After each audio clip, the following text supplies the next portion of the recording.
All right, hello everyone. So today we're going to be talking about different types of careers that you can have within the healthcare field.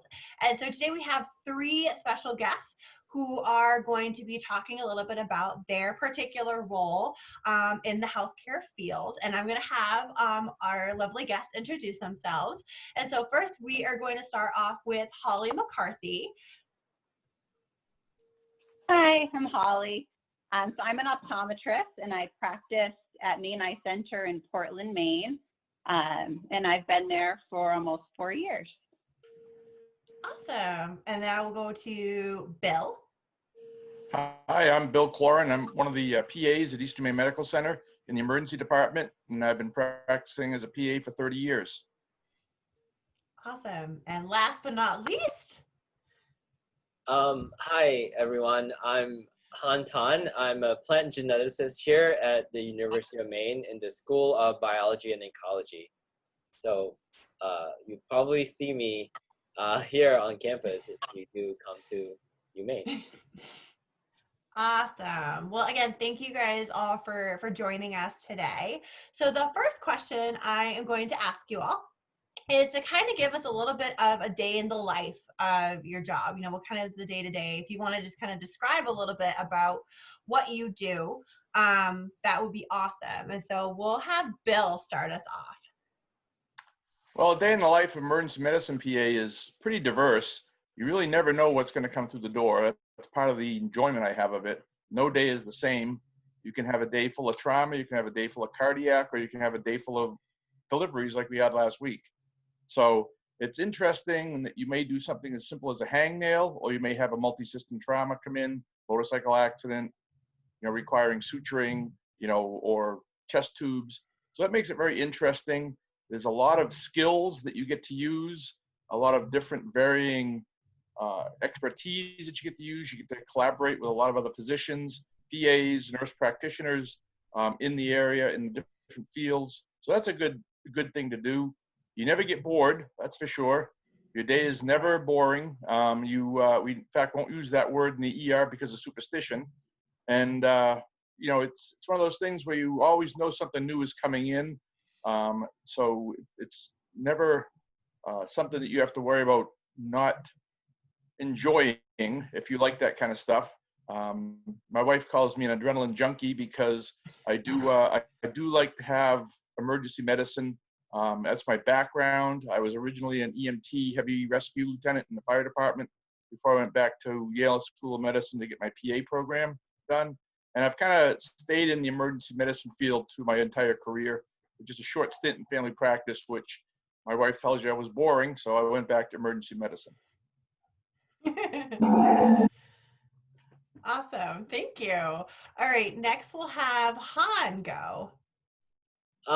Well, the life of a professor at Umaine is pretty diverse, I would say. So I hold a 50-50 appointment, 50% being teaching and 50% being research. So I have sort of two main roles here on campus. I teach the undergraduate introductory genetics course. So if you're any sort of healthcare person, you'll be taking genetics with me at Umaine.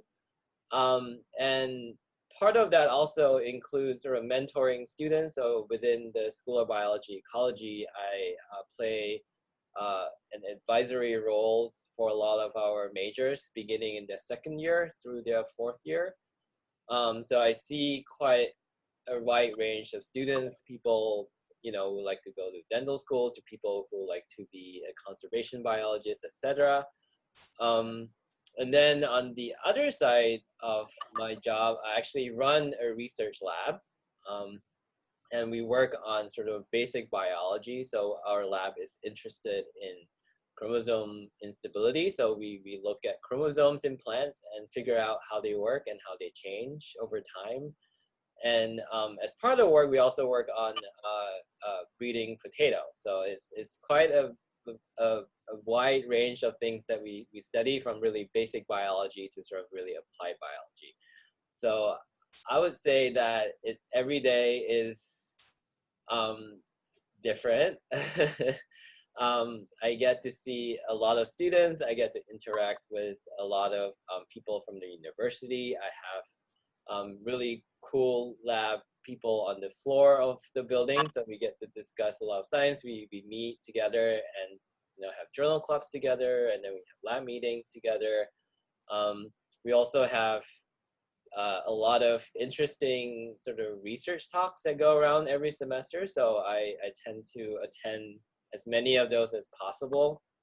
And obviously, I also work with the administration on specific things at the college. So it's not just teaching, I would say, although I really do enjoy teaching, but there's also many aspects of what I do, not just within the department or the school.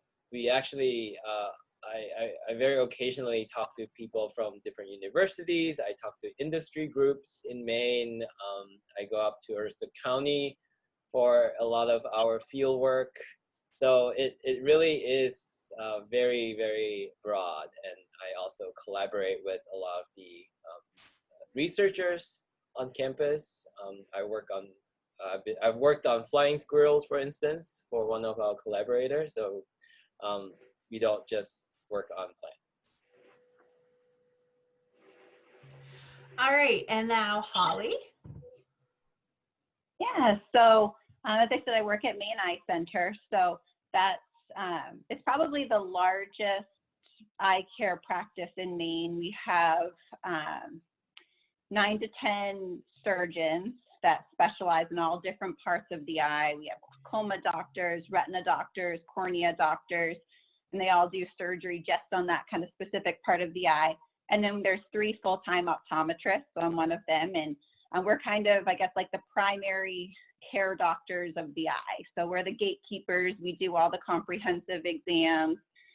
We do, the routine care, but then if ever there's anything kind of serious, we have our specialists that we can refer to internally. I usually come in the morning around like 7:30 and review my schedule.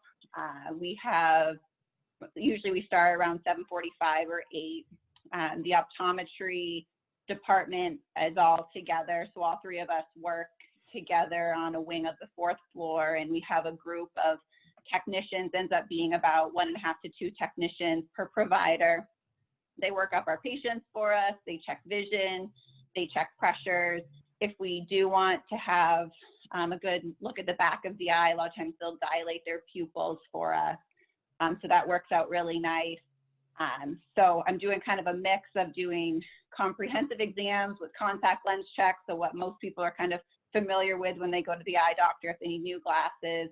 But then I also treat a lot of ocular disease patients. So I have a lot of glaucoma patients, so people whose eye pressures are too high, people with macular degeneration, but also, I monitor people with diabetes because that can show up in the eyes. So just this type of setting I'm at, I see a lot of good variation. I see a lot of disease, but then I have a lot of routine as well. So that's really nice. And then get a little break for lunch and do the same thing in the afternoon. So the variation makes it so I never get bored either. So it's nice. Awesome. Thank you guys. Now, also just like a side question as well, in terms of kind of on the describing your job, what kind of work-life balance does it look like for all of your jobs? I'm sure emergency PA is going to look a little bit different than optometrist. So how many hours, like would you say is the work-life balance for each of your roles? Like, would you say it's a typical 9 to 5 job, or is it a lot more than that for a commitment? Bill, if you wanted to talk about that first. Sure. Our work-life balance, when you're working, your days tend to be supposedly 12-hour shifts, but they often will morph into 14 or 15-hour shifts depending on what was going on during the shift. Sometimes you don't have the time to dictate your notes after each patient because you're literally jumping from fire to fire. So you put them aside, and then at the end of your shift, then you try to get yourself dictated, but sometimes you're pulled away during that time because of something that comes in and the number of staff you have available. So if you're looking for a straight 9 to 5, ER medicine is probably not the thing to do. But the nice part about it is that we're only responsible for 3 shifts a week. So do 3 12s a week. And that allows you to arrange your schedule during the month so that you may have a week off during the month without even using your vacation time, and then work your shifts the other way. And you have a lot of good collaboration with your teammates too. So if you need to, you can switch off some shifts and get that long period of time off to recharge and stuff like that. As far as lunchtime and stuff, that's maybe you might get something, maybe you won't. It really depends on what's going on in the ER at that time. We always try to make sure we all get enough to drink and get a short break to get something to eat, so we're not running on low sugar all the time. But the ER is never a set time. Nothing seems to follow a set time. So if you like, being active and going from emergency to emergency or urgency to emergency and back to urgency, that's kind of what we do. Some people don't like that. I just graduated a daughter as a PA last week, and she just chose, after seeing my life, not to be an emergency room PA. She decided she liked the 9 to 5 job of gastroenterology. So she was going to be a gastroenterology PA. Again, it's not for everybody. I think, like I said, I came into it from an emergency standpoint. I was an EMT, heavy rescue, so I did a lot of problems then. And that's kind of where I morphed into. She didn't ever grow up like that. She has 2 masters prior to this one in criminology and forensic psychology. So, she decided she was going to be a paramedic, and I put my foot down and said, no, you're going to be a PA. So we'll see how that goes in the future. But like I say, it's a lot different. You don't have the standard 9 to 5. It's good. The diversity is unbelievable. Like I say, you can go from a hangnail 1 minute to, CPR the next minute. So it's one of those things. It's fun. It's enjoyable. It does tire you out. A couple more years to retirement, and I'll be ready to take a break. I hope. We'll see. My wife doesn't think so, but we'll go from there. Awesome. Holly, do you want to talk a little bit about the work-life balance? I feel like optometry is a little more 9 to 5-ish. Yeah. So as I said, my day starts a little earlier. So, but yeah, so I get there, I like to get there a little early. I miss traffic. There's traffic on my drive-in, but I don't hit it if I get there at 7:30. And yeah, but it's very scheduled. I have the same template Monday through Friday. I do work 5 days a week. But my last patient scheduled is at 3:45. So usually I'm catching up charting, writing letters to providers and stuff, but I try to get out of work by 5. So, it's more like an 8 to 5, but it works out well, and I don't work any weekends. So yeah, That's nice. Yeah.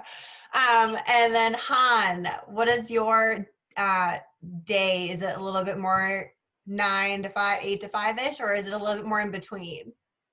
I think it's more in between. Like, as I said, on the semesters where I teach, typically, I typically teach Tuesday, Thursdays.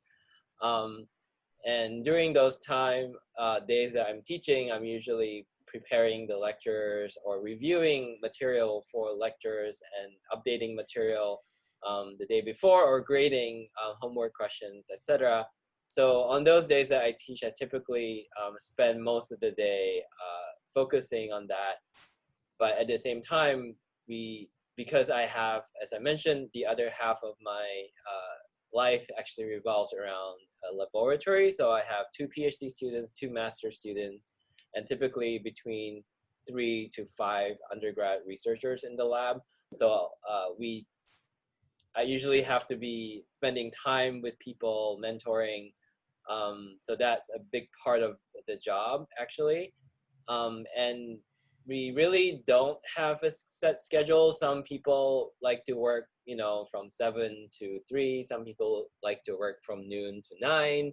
So we have a messaging platform that we use that typically dings me whenever. So I can be answering messages, anytime between 8 or 9 p.m. And sometimes experiments have to run through the weekend. So we'll all be coordinating and sort of, I also, we work in teams. So typically people are able to get help when they need to, just to make sure that they have sort of a work-life balance as well. So we all pitch in whenever there's someone that needs, watering on the weekend, or someone needs to collect tissue for some analyses, or to make crosses on the weekend. So we all try to pitch in, and it works out. Some days, I really enjoy the days where I have maybe a 2-3 hour block where I don't have any meetings or classes scheduled.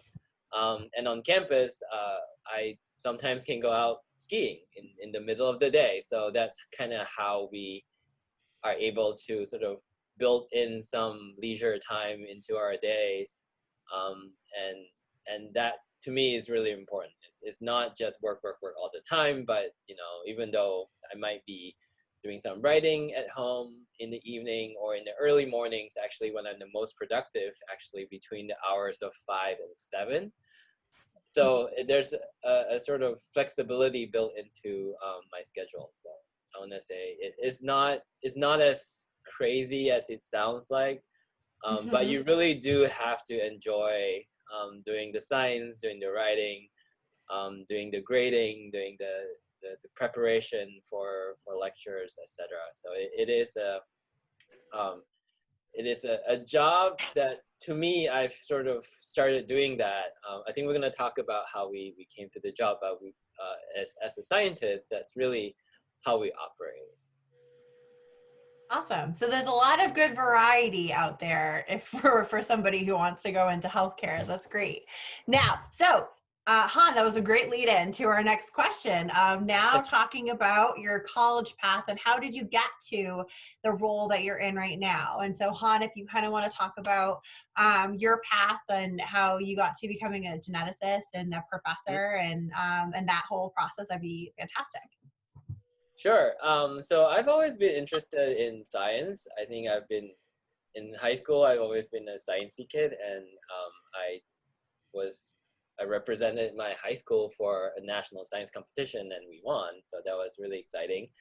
When I got to college, this is a story I tell my students whenever I teach genetics.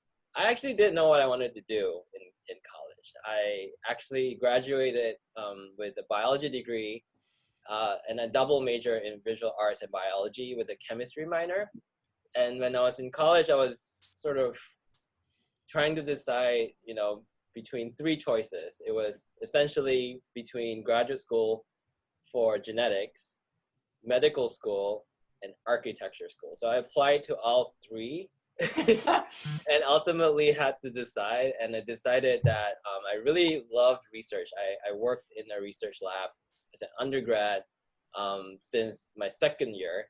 So I have had a lot of sort of experience and had some success, doing really cool genetics on a gene that we're trying to clone, and was successfully able to narrow it down to like a small region of the genome. So that really sparked my interest to pursue a PhD.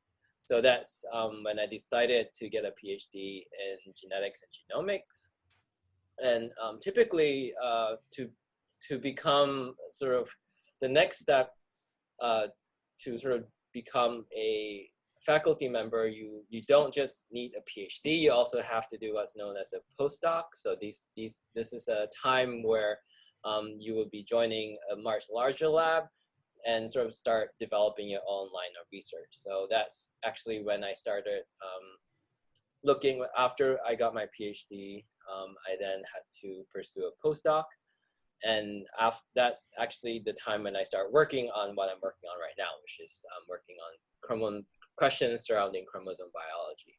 So so once you become a postdoc, that's when you try to decide your interests and what your real sort of interests and the type of research that you want to do. And that can lead to that opportunity, to whether you want to go in human genetics, plant genetics, etc. And there's all kinds of options that's open to you. And that's when you really try. So you can think of it like as a specialty. So if you go to med school, you're not just you have a general sort of med school degree, but then afterwards you can specialize either in optometry or in surgery, etc. So in your postdoc years, when you really focus in on what you're truly interested in, and after that, people will then apply for faculty positions. So that's kind of how I kind of went from being an undecisive undergrad to really, really, really liking research. And after that, decided to come here to Umaine. And also there are many different types of professorship. So like, for instance, like there are institutions where you will have a higher teaching load versus research load, or you can be at an institution where it's only 100% teaching and no research. And conversely, you also have institutions where you're almost 100% research and no teaching. So I really wanted a balance of both because I enjoy teaching and being able to develop sort of more personal relationships with students and being able to affect change in society in a larger way. And I think that having a bit of teaching component to not just doing genetics research, to me is appealing. So there's something to think about as you're deciding on what to do. And I mean, I could have gone in 3 different directions, but I stayed on one and stuck with it. And so far, I've been pretty excited about where I am and excited about where things will go from here. So That's awesome. Thank you. And I mean, and honestly, I think that's also another option of like for, a student who says, I want to help people, but I want to do it in the healthcare field. Han, what you're doing is essentially that. It's just not going to the medical school route. You're doing it in a very different way that I don't think a lot of students realize that you someone are would still have helping. to teach the medical students too, right? So right, exactly. And so I think that's a really great aspect and reasoning of why you wanted to do what you want to do. Okay, Holly, do you want to talk a little bit about your college path to becoming an optometrist? Sure. So I grew up in Maine, so I'm from Dixfield, Maine. And after graduating from high school, I went to the University of Maine. So go Black Bears. And actually, when I went to Umaine, I studied biology, but I had it in my head that I wanted to be a dentist. But thankfully, I shadowed some dentists and realized it wasn't for me. So I definitely recommend anyone interested in kind of a health field do job shadowing because it's super important. So I also shadowed some optometrists and I liked that. But then right in Orono, an optometrist, Dr. Cull, he was looking for a student intern. So I started working for him my junior year in college. And so I did kind of basic tech work for him. I answered phones, but he also brought me in when he had interesting patient cases as well. So that was really good experience. And that's what showed me that's what I really wanted to do. So I graduated with my Bachelor's of Science in Biology, and then I went on to the New England College of Optometry in Boston. So that was a 4-year program.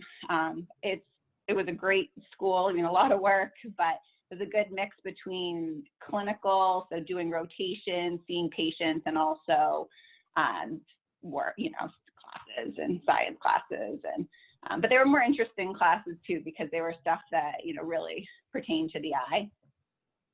And also, let me travel the 4th year. You just do rotations. So I did 6 months in Boston. I did 3 months at the VA in Augusta, and then I actually moved down to Miami, Florida for 3 months and did one of my rotations down there. So that was a good experience. After I graduated from there, I did a residency program for the VA of Boston. You don't have to do a residency in optometry. About probably a third of the people do. I did it because I wanted just kind of more experience. I did it in ocular disease.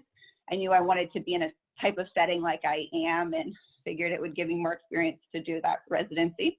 And then after my residency, we moved back up to Maine and now I'm working at Maine Eye Center. So yeah, all Maine, but I did get out of Maine for a little bit. That's good. That's good. It's good to see things outside of Maine just for a little bit. Yeah. So for Holly, so the residency part, that's more for if a particular student who just came out of optometry school, if they wanted to be a little bit more specific in a certain area or, you know, or field of that nature. But if they don't do residency, they're just a general optometrist. Is that, would you say, is the Exactly. extent Like of it? I don't have any more credentials or anything because I did a residency. There's certain things like if I wanted to work in academic setting, I probably wouldn't get a job unless I had a residency. But they have pediatric residencies, vision therapy, they have specialized contact lens residencies, ocular disease. So you can kind of decide what you want. But if you don't do a residency, then you have the same degree as somebody who does. So. Great. Awesome. Yeah. Thank you for that. All Yeah. right. Now, last but not least, Bill, tell us a little bit about your college path, kind of your career journey. Well, mine's kind of convoluted. It didn't go straight to BA program. I started off as a lobsterman in Massachusetts and kind of Love got my it. interest in fisheries. So I went to University of Mass Amherst for fisheries biology and actually graduated as a salmon geneticist. So as Han can understand, sometimes you work with genetics and stuff. So I worked at the fish hatchery until the federal government closed down the fish hatcheries for a while during one of their budget issues. Then a short stint in the Air Force, which got me into flying, but then there was a medical issue, so I came back, got into fire service, was in the fire service for both state and town, and then also entered into the fire academy as an instructor. Took my lieutenant's test, and I was a heavy rescue lieutenant, EMS, for a city.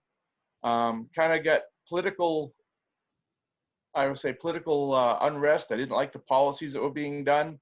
And during one night, during a rotation in the ER, helping out as an EMS person, I met a doctor who was talking to me about being a PA. I thought he meant paramedic because paramedics were brand new in Massachusetts at the time. That'll tell you how old I am. And he was actually talking PA, I was talking paramedic. We figured out that we were both talking about different things, and he said I should be a PA. He talked about it for a while, and that probably would have ended right there, except for a week later, he sent me a big package about being a PA. I opened it up, looked at it, and decided that's something I probably would do. I had been 14 years out of college at that point, so I was unsure if I'd even be able to go back to PA school, and went to the only three in the New England area. That was Northeastern, Yale, and Albany all had PA programs. And I interviewed at all of them, got accepted at all of them.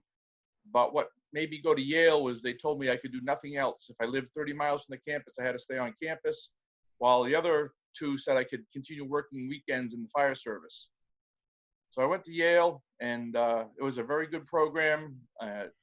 Graduated from there, worked as a specialty in emergency medicine and trauma, did some work at Hartford Hospital, didn't like taking care of 8-year-old gunshot wounds. So I decided that I was going to move my family north to an ER up here where I worked all by myself.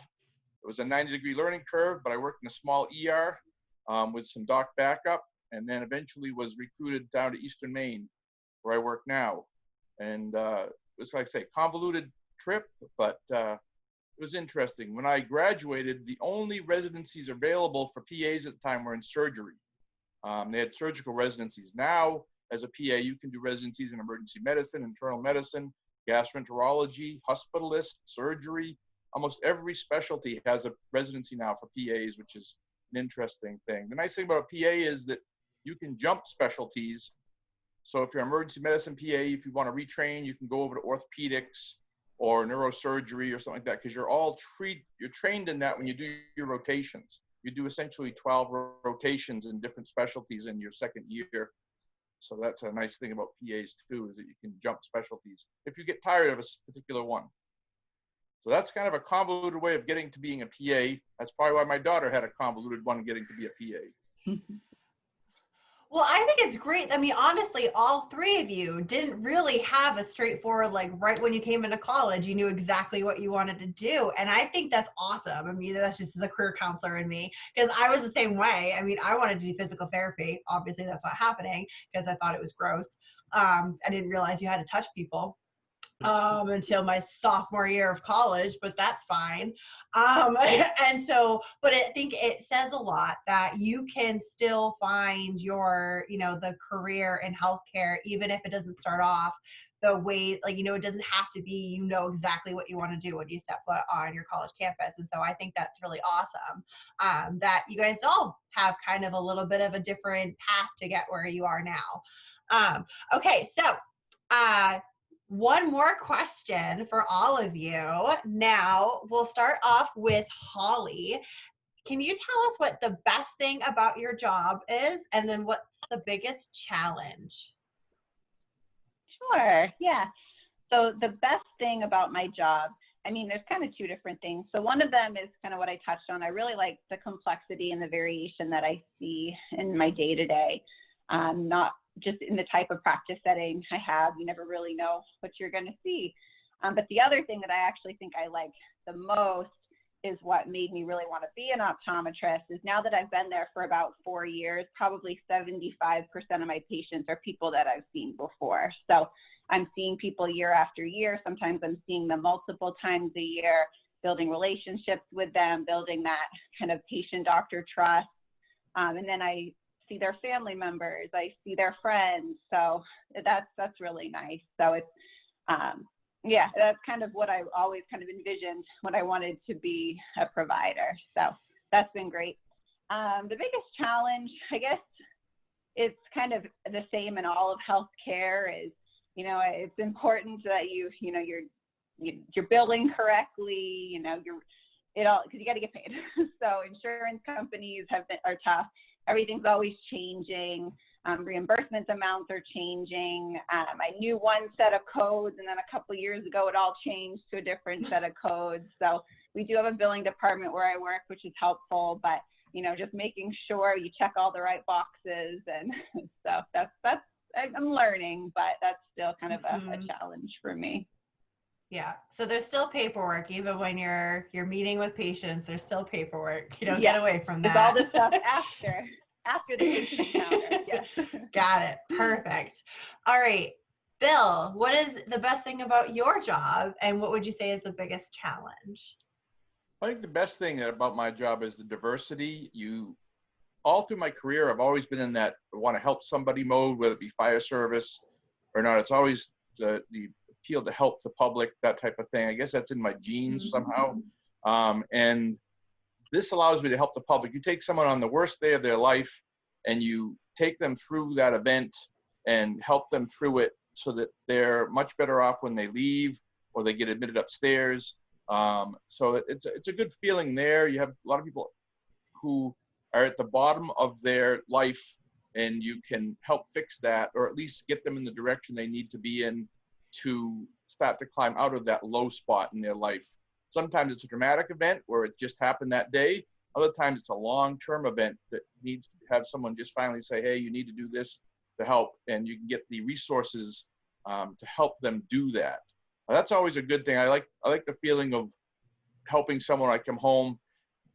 I think opposite of what Holly said, the thing I like about my job is that while I do see some of the same patients over and over again, which is not always a good thing, I also see a lot of new patients all the time. So I'm seeing new people all the time. And that's always a different thing. We get to meet a lot of people.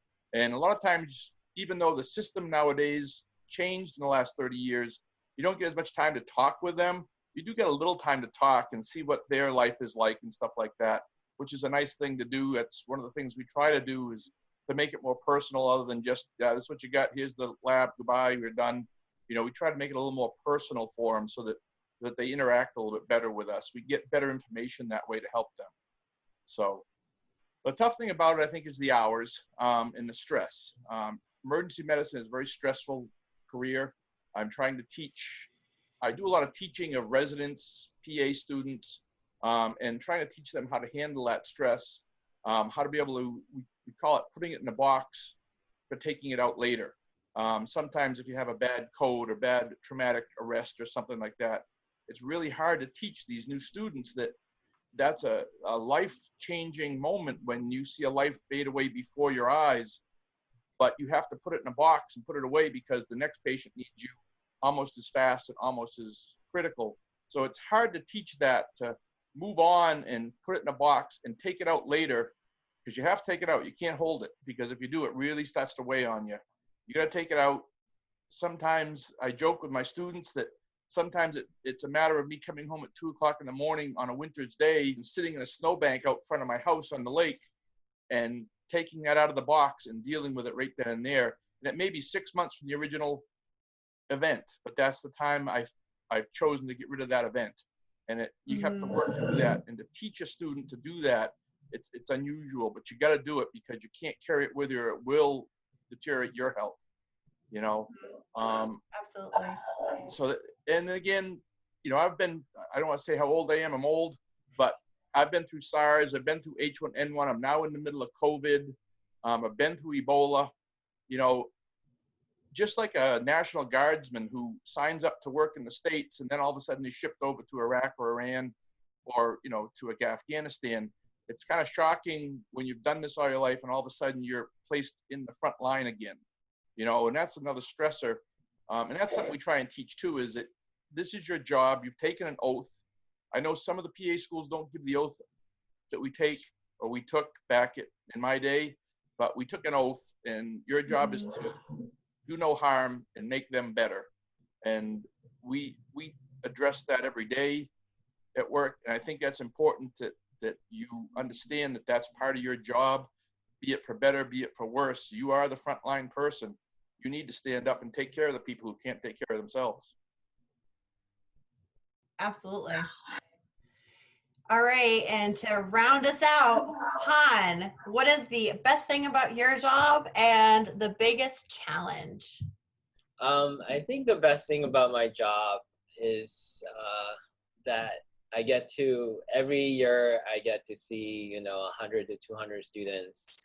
And we do a lot of active learning activities in the classroom for genetics. And genetics, I don't know if you remember this, Holly, but when you took it, it's not the easiest class. People come in thinking that they know genetics, which is always difficult when you only had high school genetics, and then it's a challenging course because it's not a concept that is easily sort of understood, so it takes a lot of practice. So what I really enjoy about the class is that, you know, in the beginning, people are often struggling, and we have help sessions or office hours where students come in, and it's just really rewarding to see them practice and work hard and then like improve through the course. And I've definitely had a lot of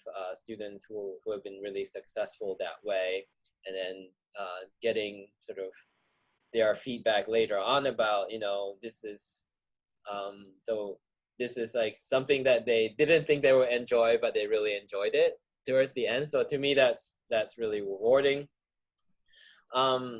So, and the same in the lab, like I, as I mentioned, have a lot of undergrad researchers as well as grad students that I'm mentoring, and it's really nice to see them grow every year. I've only been here about 3 years, but we have definitely been on a big trajectory towards sort of getting data that is new and exciting, and waiting to finish up projects and write them up.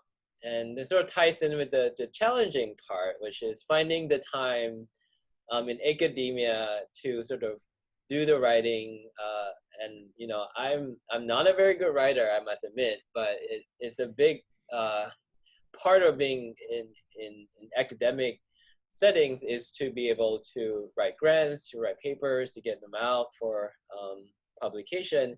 And with the schedules and the meetings and the service work that we have to do, sort of carving out the time to make sure that I'm keeping up with all the writing and paperwork that's involved in the day-to-day activities has probably been the most challenging part of it. And without being super stressed out all the time, and being able to at least take a day or two off on the weekends, for instance.